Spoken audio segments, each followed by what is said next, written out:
Hello friends, in this video I'll show you how to swap columns in Excel Mobile. Like and subscribe, support the channel. Let's get started. Select the column that you want to swap. Tap on the letter of the required column to highlight it. For example, let's select column D and make it the first one. The column is selected. Now hold your finger anywhere in column D until you can move it. And now, without taking our finger off the screen, we drag the column to the beginning of the table.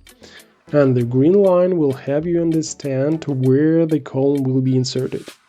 When the position is selected, release your finger. To move two columns at the same time, first select one column and select the second column using one of the two dots on the selected column. The left dot will allow you to select the column on the left and the right column on the right.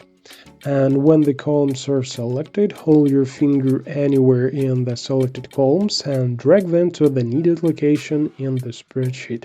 But there is also a simpler classical cut-paste method. Select the column that you want to cut and then click on the scissors icon to cut the column. As you can see now, the column is highlighted with dashed lines.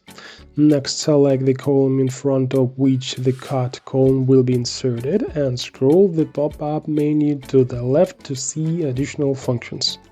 We are interested in the Insert Cut Cells option.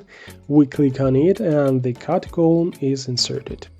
We can do the same with multiple columns, the number doesn't matter. And that's it. Now in Automall.